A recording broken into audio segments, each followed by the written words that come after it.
भगवान ने कहा सुग्रीव निराश मत हो, फिर से तैयार हो जाओ लड़ने के लिए। सुग्रीव बोले अब हम नहीं जाएंगे, पहले भेजा तो जा हालत हुई गई, दोबारा फिर भेजोगे अब कि वो मार ही डालेगा। भगवान ने कहा नहीं नहीं जाना पड़ेगा। नहीं नहीं वो बहुत दर्द हो रहा है बहुत ज्यादा। भगवान ने उनको ऐसे छू लिया, ऐसे परस दिया।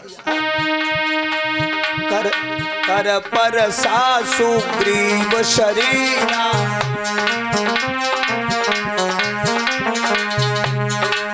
कर परसा सुग्रीव शरीरा,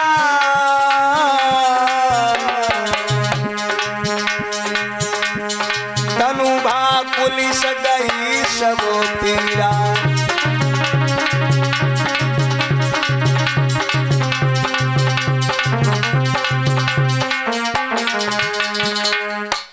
जैसे ही भगवान ने छू दिया मात्र इतने में ही सारा दर्द का हरण हो गया। और कहा जल्दी से तैयार हो जाओ, अब तो शरीर से स्वस्थ हो गए हो। सुग्रीव ने कहा पता नहीं आपके छूने से मेरा सारा दर्द गायब हो गया।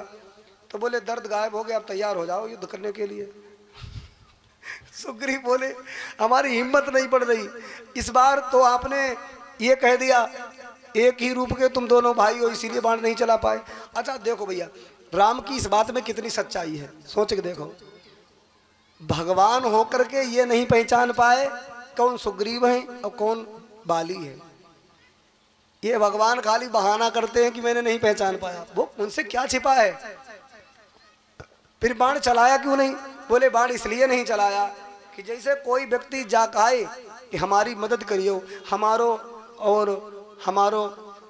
जो भाई है दोनों में युद्ध होते हैं और बड़ो भैया तुम ऐसी में निकले, तुम लाठी लेके मेरे बड़े भैया हम बड़ो भैया साथ ही साथ निकली, तुम मेरे बड़े भैया के ऊपर लाठी चला दियो क्योंकि वो उसने हमारे ऊपर लाठी चलाई, तुम मेरी मदद करियो। तो लाठी चलाउन वाले व्यक्ति जहो तो पहले सोच लेना चाहिए, ऐसो तो ना अपने बड़े भैया के लिए जो ऐसी ईर्ष्या कर रहे हो, बड़ो भैया दुश्मन है ही सच्चो कि ना है? एकदम नहीं महाराज, फैसला कर लेना चाहिए, मार डालने का प्लान नहीं बनाना चाहिए। पहले देखते ले वास्तव में इनमें दुश्मनी है या ऐसे खाली एक दूसरे के लिए झूठी आरोप लगा रहे हैं। तब भगवान ने देख लिया कि वास्तव में बाली बड़ा दुष्ट है और मार ही डालना चाहता है सुग्रीव को। तो हनुमान जी से कहा हनुमान जी इस बार जो है एक माला पहना दो इनको। तो ये माला पहने रहेंगे, हार पहने होंगे तो पता लग जाएगा यही सुग्रीव है हार वाले।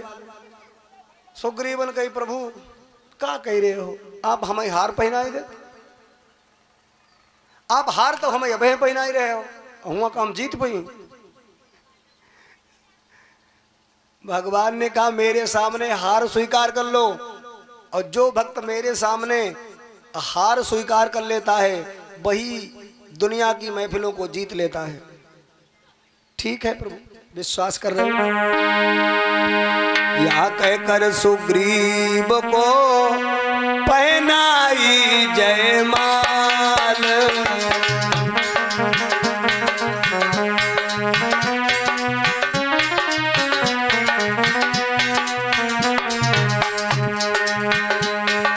हाथ शीश पर फेर के विदा किया तत्काल,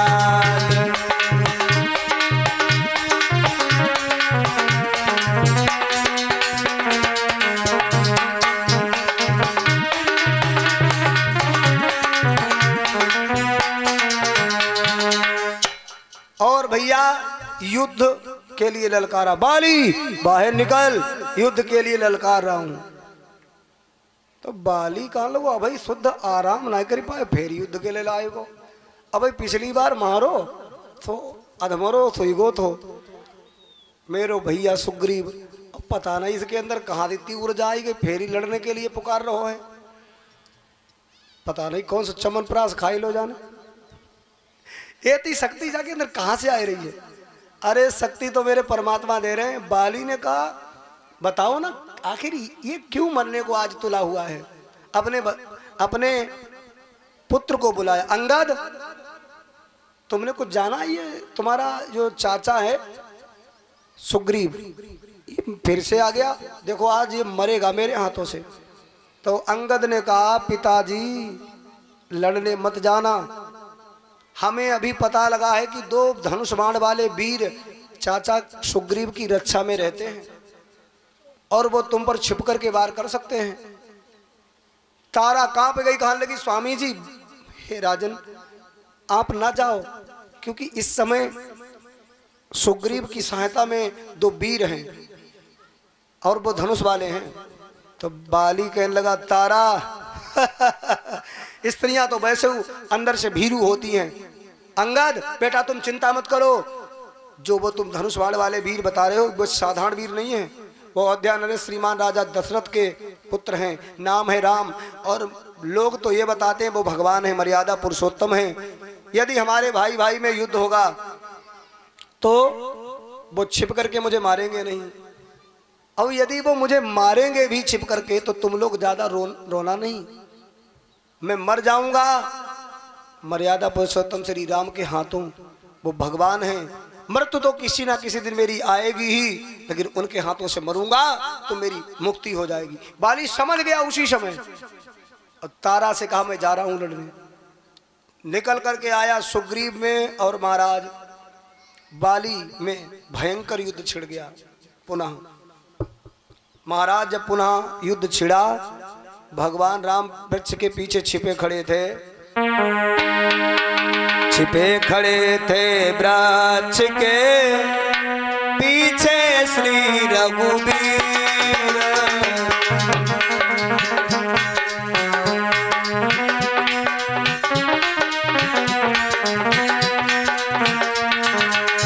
देखी धृष्टता बाल की कस कर मारा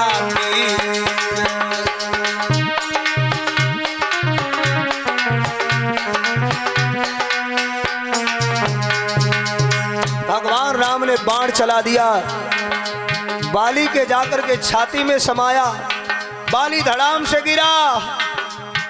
कौन है जिसने मुझे छिप करके मारा, बड़ा पीड़ा हो रही है मेरे हृदय में। परा बिकल मई सर के लागे, उन उठी बैठी देखी प्रभु आगे।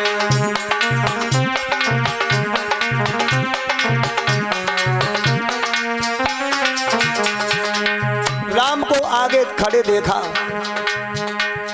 हृदय प्रीति मुख वचन कठोरा, बोला हृदय राम की ओरा।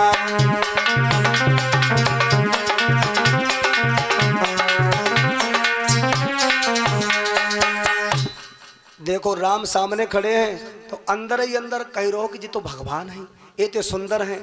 तो महाराज हृदय प्रीति मुख वचन कठोरा, अंदर से हृदय में प्रेम है और ऊपर ऊपर कठोर बोल लो है? बोला चितई राम की ओरा, हमने तो तुम्हें धर्म का अवतार समझा था राम, ये तुमने क्या किया, मेरे भाई भाई के आपसी लड़ाई झगड़े में तुमने मुझे क्यों मारा, मुझे बताओ। अरे धर्म है तू अब तरे हूँ गोसाई,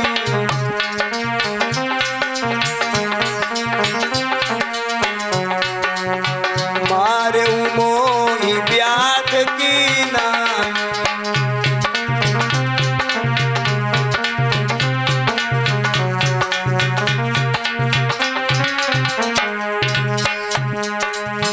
मैं बैरी सुग्रीव प्यारा,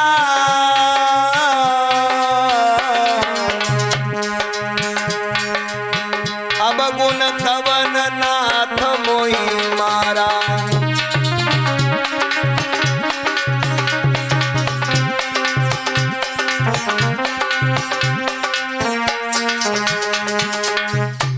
मैं बैरी सुग्रीव प्यारा, अवगुण कवन नाथ मोहि मारा। धर्म हेतु अब तरे गुसाई, मारे मोहि व्याध की नाई। तो राम जी ने कहा अरे बाली,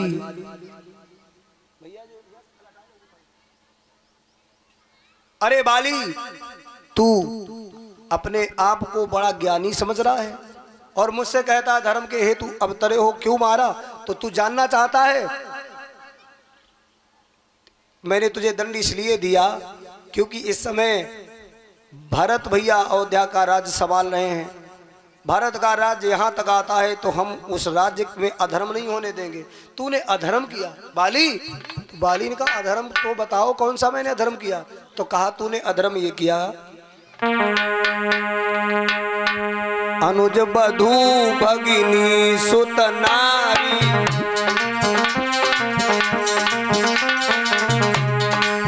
अनुज बधू भगिनी सुत नारी,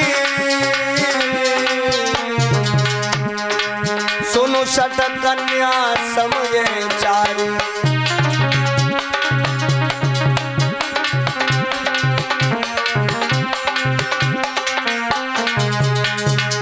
नहीं कुदिष्ट बिलो कई जोई, ताही बधे कछु पापन होई।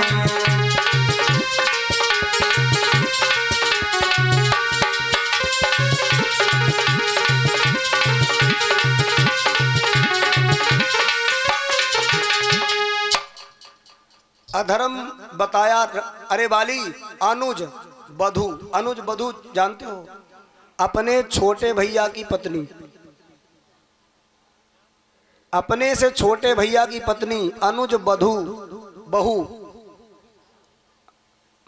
भगिनी यानी बहन, सुत नारी बेटा की पत्नी, बहू समान होती है।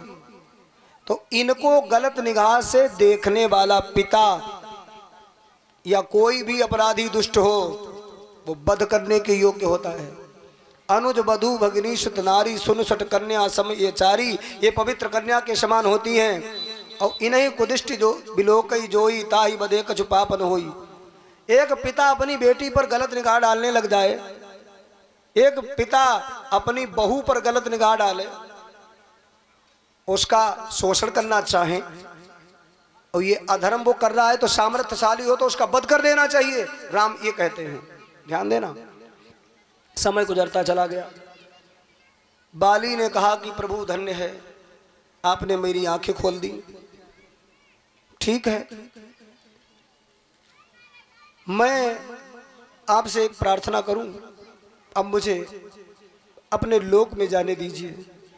भगवान ने कहा नहीं बाली, यदि तुम अपनी क्षमा मांग रहे हो गलतियों की, तुम्हें भूल की, यदि तुम्हें पश्चाताप है तो हम तुम्हें एक बात कहें, अचल करो तनु राखो प्राणा, तुम्हारा हम जीवन सुरक्षित कर सकते हैं, तुम्हें हम जीवित रख सकते हैं, बताओ रहोगे जीवित? बाली कहा सुन कृपा निधाना। बाली ने कहा अब हम जीने की कोई इच्छा नहीं करते, अब तो हम मरना ही चाहते हैं, मरना चाहते हैं। क्यों? क्योंकि प्रभु मौत तो एक दिन आएगी ही, एक दिन मौत आएगी और मुझे मरना पड़ेगा, लेकिन इससे बढ़िया मौत मुझे नहीं मिलेगी। लोगों की इच्छा होती है मृत्यु का अंतिम जब समय आए, इतना तो करना स्वामी जब प्राण तन से निकले, गोविंद नाम कहकर मेरे प्राण तन से निकले। मेरा सावरा निकट हो, बंसी या यमुना बट हो, मुखड़े पे कछु हंसी हो, ये छवि मन में बसी हो जब प्राण तन से निकले। इसलिए प्रभु अब मुझे जाने दीजिए। जाने से पहले प्रभु एक जिम्मेदारी हम आपको सौंप रहे हैं। भगवान राम ने कहा बताओ। अंगद को बुलाया, अंगद बेटा इधर आओ। अंगद का हाथ पकड़ा और राम को पकड़ा दिया और बोले बाली, इस अपने बालक अंगद का या हाथ हाथ में लो भगवन,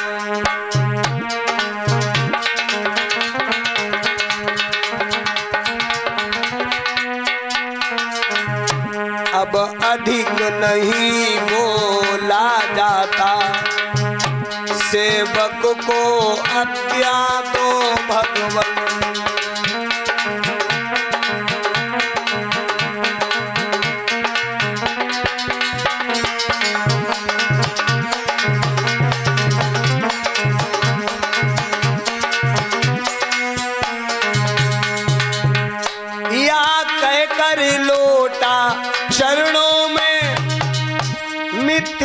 प्रपंच सब छोड़ दिया। श्री राम राम कहते कहते श्वासों से नाता तोड़ दिया।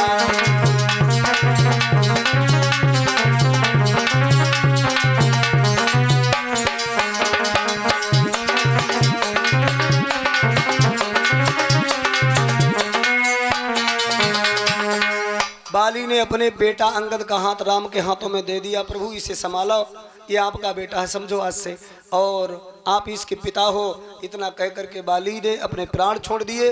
पंच तत्व का शरीर पंच तत्व में महाराज विलीन किया। अब ये बात जब महाराज पता लगी है, बाली की पत्नी तारा को बहुत रोई।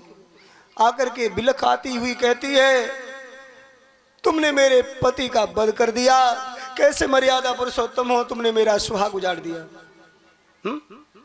तारा बिकल देख रघुराया, दीन ज्ञान हरिणी माया। भगवान ने कहा, तारा मुझे एक बात बताओ, तुम्हारा पति मैं क्यों मारूंगा, मैंने मारा ही नहीं। तारा ने कहा, मारा नहीं हो फिर मर कैसे गया। तो भगवान ने कहा, देखो तारा, मैंने किसी को मारा नहीं, मैंने तो केवल अपना फर्ज निभाया, मैंने अपना धर्म निभाया। अच्छा जा बताओ तारा, तुम अपने पति से शरीर से प्रेम करती थी या आत्मा से। तो तारा के मुंह से निकलेगा, शरीर से प्रेम करती हैं। भगवान बोले, तो शरीर पड़ो ही प्रेम कर लो, ले जाओ, खूब अच्छी अच्छी सुगंध लगाइयो और रखे रखो अपने घरे और खूब प्रेम करते रहियो। देखो नाक वही, आँखें वही, कान वही, और जो भी शरीर में होना चाहिए वो सब कुछ है, करो जाके प्रेम। तारा कहने लगी, नहीं नहीं नहीं, मैं शरीर से प्रेम नहीं करती हूँ, मैं तो अपने पति को आत्मा से प्रेम करती हूँ। भगवान ने कहा, आत्मा से प्रेम करती हूँ, आत्मा कभी नहीं मरती देवी तारा। तारा आत्मा मरती ही नहीं है। बासांस जीर्णान यथा विहाय नवान गृहणाति नरो प्राणी। तुम्हारा पति जो है, आत्मा उसकी अजर अमर है, अविनाशी है, शरीर तो एक वस्त्र के समान है। अब तारा को जब महाराज गीता वाला ज्ञान दिया तो तारा समझ गई। तो कहा कि हम जिए किसके सहारा। तो कहा कि तुम्हारा पति शरीर से नहीं है, आत्मा है, आत्मा का चिंतन करती रहना और परमात्मा का ध्यान करती रहना। सहारा के लिए तुम्हारे देवर सुग्रीव हैं, तो ध्यान देना। इस प्रकार से महाराज अंतिम संस्कार किया गया। अच्छा, उसके बाद में सुग्रीव को कहा कि जाकर के राजगद्दी पर संभालो और अपना राज्य करो। सुग्रीव बोले, प्रभु हम जा रहे हैं राज के लिए, आप भी नहीं चलोगे। राम ने कहा, हम 14 वर्ष किसी के घर नहीं जा सकते, हम यहीं जंगल में रहेंगे। लक्ष्मण को भेज रहे हैं, लक्ष्मण को भेज करके तुम्हारा राज तिलक करवा देंगे। तो सुग्रीव बोले, प्रभु इतना जरूर कृपा करते रहना, कि हम पर माया का ज्यादा असर ना हो, आपकी भक्ति होती रहे। धीरे धीरे धीरे धीरे महाराज समय गुजरता चला गया। लक्ष्मण ने जाकर के राज तिलक कर दिया और लक्ष्मण वापस आ गए। और सुग्रीव ने कहा था कि ये 4 मास निकल जान दो प्रभु, फिर ही हम आपकी मदद करी, जैसे आपने हमारी मदद करी। हमारी पत्नी दिलवाई दी रूमा मेरे पास बैठ रही है और मैं राजा बन गया। ऐसे ही ये 4 मास 4 मास के निकल जाने दो, फिर हम सीता की खोज के लिए वानर वीरों को भेजेंगे। भगवान ने कहा, ठीक है चलो। चतुर्मास में कोई काम हो नहीं सकता। धीरे धीरे महाराज इधर राज करने लगा निष्कंटक सुग्रीव, उधर प्रवर्षण शील पर बोले करुणासीन। उधर प्रवर्षण नाम के पर्वत की गुफा में रामचंद्र जी बैठते हैं और महाराज 4 मास में बहुत भयानक बरसात होती है। टर टर मेढकें टर्राती हैं, मोर बोलते हैं, बादल उठते हैं काले काले। महाराज और राम और लक्ष्मण दोनों अकेले भैया गुफा में बैठ करके बिताते हैं समय। लिखा है, घन घमंड नभ गरजत घोरा और प्रियाहीन डरपत मन मोरा। राम जी कितने महाराज सीता की याद में व्याकुल हैं, यहां से पता लगता है। घन घमंड गरजत नभ घोरा, आकाश के जब बादल गरजते हैं तो कहते हैं लक्ष्मण मेरी सीता कैसी बैठी होगी लंका में, मुझे बहुत याद आती है। प्रियाहीन डर मन डरपत मोरा, मेरा सीता के बिना मन नहीं लगता, डर रहा हूं मैं। भूमि गिरत भाढ़ावर पानी, जिम जीवई माया लपटानी। जैसे आकाश से एक बूंद गिरती है, वो धवल पवित्र श्वेत होती है, उसमें कोई गंदगी नहीं होती, और वो जमीन में जब गिरती है तो वह बूंद गायब हो जाती। महाराज जितनी कीचड़ है वह सब लिपटी जाती है, असली बूंद गायब। ऐसे ही मनुष्य का जब माता के गर्भ से जन्म होता है तो बड़ा पवित्र होता है, सत्यलोक से उसकी आत्मा आई हुई होती है, उसे छल कपट नहीं जा उसमें होता है। इसीलिए तो लिखा जाता है बच्चे जो छल कपट झूठ नहीं जानते वो होते हैं बच्चे। तुम बच्चन से कहते हो बात कहियो कि अपने पापा का ना बताइयो, तुम्हें हम टाफी खवाई दी और तुम चिंता ना करो और हम ज़्यादा चीज़ ले लें, अपने पापा ही ना बताइयो लल्ला। 5 वर्ष तक का बच्चा अपने हृदय में बात छिपा नहीं पाएगा, सच्ची सच्ची बात कहेगी, पापा पापा तुम चले गए, फिर पकौड़ी मंगाई गई, अमन मंगाई और हमें हमारे लिए 1 रुपया की टाफी ली और हमसे जाकर ही बताइए ना पापा, हमने नहीं देखो हाँ किसी से कही पापा तुम्हें बताए देते, क्योंकि उसे छल कपट होता ही नहीं है। महाराज बचा है इस चीजों से, इसीलिए तो वो बच्चा है। और जो महाराज छल कपट झूठ काम क्रोध लोभ में है बूढ़े, भाई ज्यादा नहीं बच्चे रह गए, भाई हुई गए हैं बूढ़े। इसलिए धीरे धीरे सुग्रीव वो वचन अपना भूल गए, माया में फंस गए। धीरे धीरे समय गुजरता चला गया। राम ने कहा देखो भैया लक्ष्मण, सुग्रीव अपना वचन भूल गया,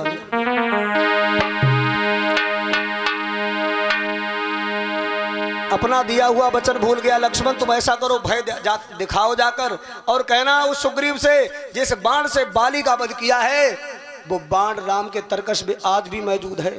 भय दिखा करके सुग्रीव को अच्छे मार्ग पर लेकर के आओ। लक्ष्मण क्रोध बंत प्रभु जाना और धनुष चढ़ाई गए करवाना। बाण तड़ा लिया धनुष पर। महाराज क्रोध में लक्ष्मण जाकर के किष्किंधा में पहुंचे। तब अनुजई समझावा रघुपति करुणा सीव। और महाराज भय दिखाई ले आवो तात सखा सुग्रीव। लक्ष्मण जाना, सुग्रीव को भय दिखा करके मेरे पास ले आना, जान से मत मारना, ठीक है। लक्ष्मण ने कहा ठीक है। भय दिखाने के लिए जब पहुंचे, महाराज लक्ष्मण के चलने से पृथ्वी डोलने लगी। किष्किंधा का महाराज पत्ता पत्ता कांप गया, लक्ष्मण आ रहे हैं। और देखो इधर हनुमान ने जाबात जाए के सुग्रीव से कही, सुग्रीव 4 माह पूरे हो गए और राम जी से तुमने क्या कहा था कि 4 मास निकल जाओ दो फिर सीता की खोज करवाएंगे। तुम अब 5वां महीना लग गया, आधा महीना ये भी हो गया है, तुम भूल गए। सुग्रीव बोले क्या करें? बोले लक्ष्मण आ रहे हैं, क्रोध में है, बाण लेकर के आ रहे हैं, बचो। अब तो कैसे बचे? बोले सामने मत पड़ जाइए। और एक बात बताएं, दोषी जो हो उसे एकदम सामने नहीं पहुंचना चाहिए। जैसे तुम्हारा बालक किसी दूसरे बालक से मोहल्ला में यदि लड़ करके आया, किसी की महाराज कुटाई पिटाई करके अगर तुम्हारा बालक आ गया घर पर और उसका पिता डंडा लेकर के आया, तुम्हारा बालक कहाँ है? निकलो निकलो, अपने बालक को निकालो। तो माता पिता को चाहिए अपने बच्चा के प्राण और अपने बच्चा की जिंदगी बचाने के लिए महाराज बच्चे को सामने एकदम ना लेकर के जाए। बच्चे से कहे तू अंदर रहो, हम देखते हैं क्या आखिर बात क्या है। और आगर जाकर के पहुंचे, कहे बताओ भैया क्या बात। बालक आपस में लड़ गए। अगर तुमने अपना बालक सामने एकदम उसके कर दिया, पता नहीं उसके हाथ में डंडा हुआ या कोई भी मारा हथियार हुआ, एकदम चला देगा। इसलिए महाराज सुग्रीव तुम लक्ष्मण के सामने मत जाना। और किसे भेज दो? भाभी जी का भेज दो, अपनी तारा को। तारा माता के समान है उन लक्ष्मण के लिए, तो माता पर वो क्रोध नहीं करेंगे। और धीरे धीरे क्रोध क्षणिक होता है, वो शांत हो जाएगा, फिर अपन लोग सेवा में लग जाएंगे। यही हुआ। तो महाराज जाकर के तारा ने लक्ष्मण को धैर्य धारण कराया। सुग्रीव महाराज हाथ जोड़ करके राम जी के चरणों में आकर के गिरे, प्रभु क्षमा कर दो, मैं बानर हूँ, मेरे से बहुत बड़ी गलती हो गई। यही मनुष्य का स्वभाव है। जब व्यक्ति बहुत ज्यादा दुखी होता है तो भगवान को याद करता है, और जब ज्यादा सुख हो जाता है तो सबसे गलती पहली यही करता है, वो भगवान को ही भूल जाता है। मेरे भगवत प्रेमियों, उसी समय आ गए सुग्रीव और प्रभु से क्षमा प्रार्थना मांगने लगे, क्षमा कर दीजिए। और कहा रावण के चरणों में गिर करके कि अब प्रभु कृपा करो यही भांति, सब तजी भजन करो दिन राति।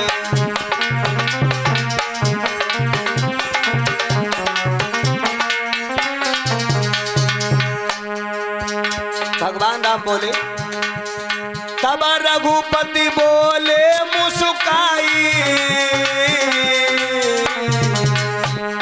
तुम प्रिय मोहि भरत सम भाई।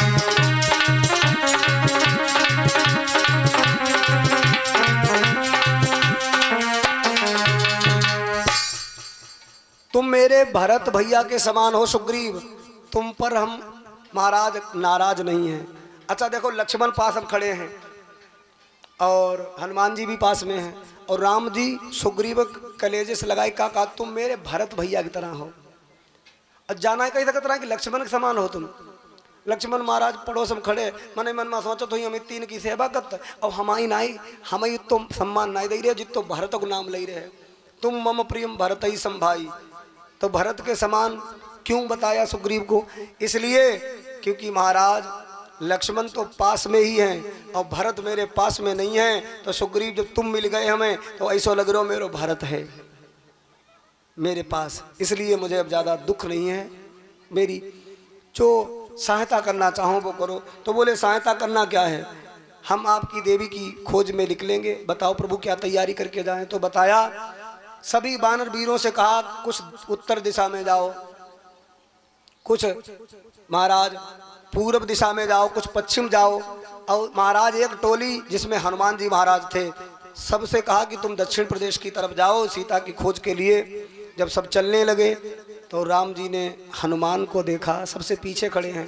हनुमान को बुलाया, वीर बजरंगी इधर आओ, यदि मेरी सीता तुम्हें कहीं दिख भी जाए तो तुम्हें ऐसे पहचान नहीं पाओगे, इसलिए हम तुम्हें अपना मुद्रिका का एक चिन्ह देते हैं, निशान देते हैं, इसे ले जाओ।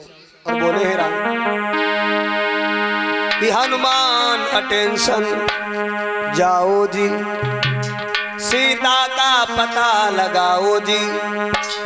अरे मिले सिया जब तुमको उन्हें ये रिंग दे देना, कंडीशन जान लेंगी वो, तुम्हें पहचान लेंगी वो।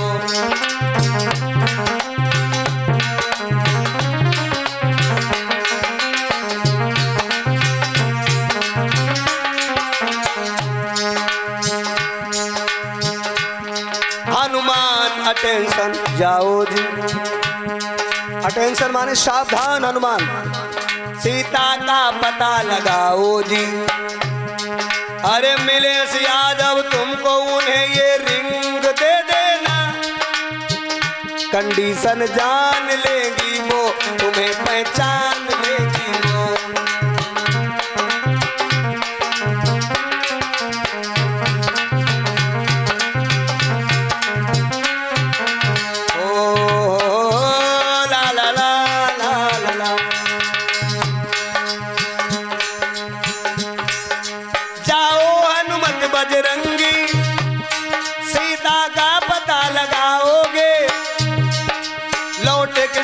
कुशल तुम मेरे चरणों में आओगे, जल्दी से जाओ हे हनुमत, अब देर न करना हे हनुमत।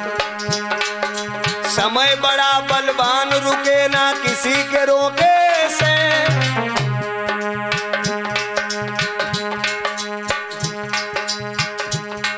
और मत घबराना कोई रोके किसी के धोखे से, कंडीशन जान लेगी वो, तुम्हें पहचान लेगी वो।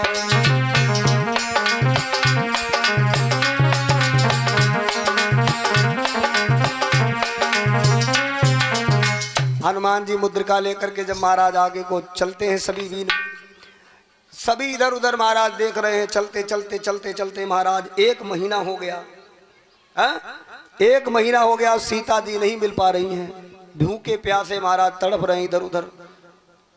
भूख प्यास लगने लगी। आगे चलते हुए एक गुफा मिली, उस गुफा से कुछ पक्षी निकल करके उड़े। हनुमान जी ने कहा इसमें पानी होगा, क्योंकि जल पक्षी निकले हैं, चलो इसी में चलते हैं, प्यास बुझा लेते हैं, आगे चलते हैं। सभी वीर उस गुफा के अंदर पहुंचे। वहां एक महाराज स्वयं प्रभा नाम की देवी तप कर रही थी बैठी, और जाकर के जैसे ही पानी लेने के लिए पहुंचे, पीने के लिए, सोई वो देवी बोली कौन हो तुम? तो सारा खेल बताया कि सीता की खोज के लिए निकले हैं माता, प्यास लगी है इसलिए गुफा का जल पीने आए हैं, क्या पी सकते हैं? कहा हाँ अवश्य पी सकते हो। ये बताओ मैं भी कुछ मदद कर दूं तुम्हारी, तुम कहाँ कहाँ तक देख आए हो? तो कहा कि हम संपूर्ण पृथ्वी पर इधर उधर भटक भटक करके देख रहे हैं, सीता जी कहीं मिल नहीं रही हैं। तो कहा कि तुम जाना कहाँ चाहते हो? तो कहा हम जाना चाहते हैं समुद्र तट पर। तो बोले समुद्र तट पर हम जाना चाहते हैं माता जी। स्वयं प्रभा देवी ने कहा ऐसा करो, हम तुमसे कहें तुम नेत्र बंद करके बैठ जाओ, जलपान कर लो, नेत्र बंद करके बैठ जाओ, तुम्हें हम सीता के पास ही भेज देंगे, चिंता मत करो। अब देखो भालू वीर बजरंगी जितने बानर हैं वो सब महाराज नेत्र बंद करके बैठ गए गुफा में, और उस देवी ने अपनी योग शक्ति के द्वारा उनको महाराज गुफा से निकाल करके आकाश में उड़ाने लगी। अब बानरों से ये कहा था कि जहां पर तुम नेत्र खोल दोगे बस वहीं पर तुम्हें हम पृथ्वी पर उतार देंगी। अब भालू बानर जी महाराज कैसे आंखें बंद करके बैठी पहुंचे? ये बानर भालू होते हैं, ये तो चंचल स्वभाव के होते हैं। दुइये तो आंखें बंद करे रहे, बाद में कहने लगे पता नहीं कहूँ जात है कि नहीं है, नहीं गुफा में तो नहीं बैठा, समय बर्बाद हुई रहो। तो इन्होंने आंखें खोल नहीं, तो उस देवी स्वयं प्रभा ने क्या किया, इनको सागर के तट पर ही उतार दिया। तो हुआ समुद्र महाराज लहरा रहा था, समुद्र के किनारे उतार दिया, और वो देवी इंद्र की दरबार की अप्सरा थी, वो तो चली गई स्वयं प्रभा। अब जितने ये बानर वीर वहां पर बैठे हैं मन ही मन में सोच रहे हैं कि सीता की इधर खोज नहीं हुई, और उधर समय बहुत लग गया, समय बहुत लग गया, अब मैं क्या करूं? यहाँ बिचारी कपी मन माई, बीती अवधि काज कछु नाई।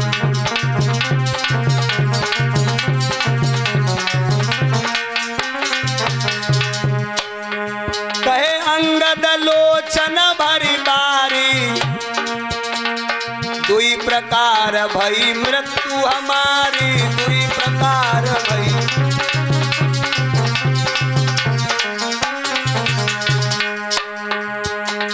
यहाँ न सीतई सुध कछु पाई, वहाँ गए मारई कपिराई।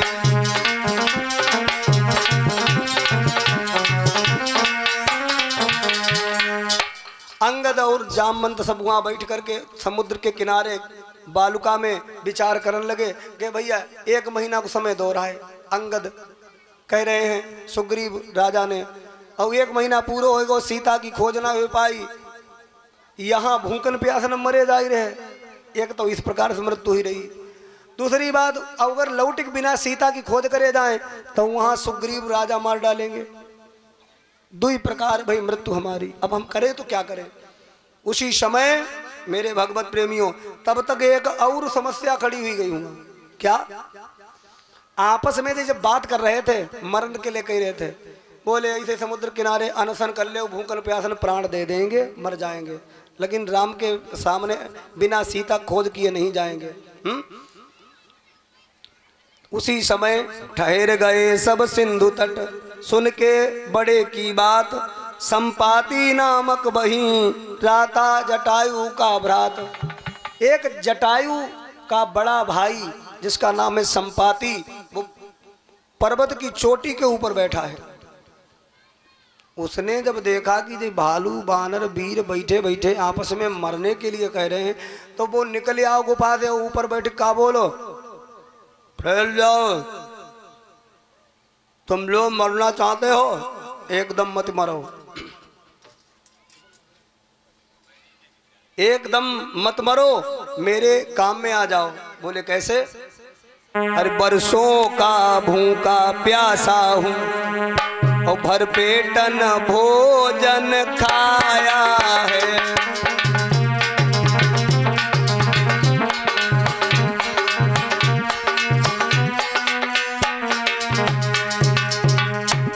बरसों का भूखा प्यासा हूँ, भर पेटन भोजन खाया है। विधना ने आजू अनुग्रह कर सब एक साथ भिजवाया है।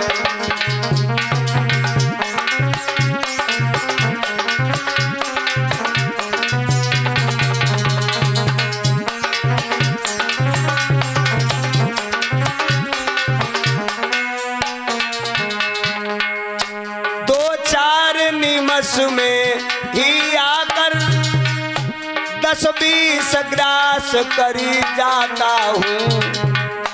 भागो मत ठहरे रहो यही, मैं तुमको आकर खाता हूँ।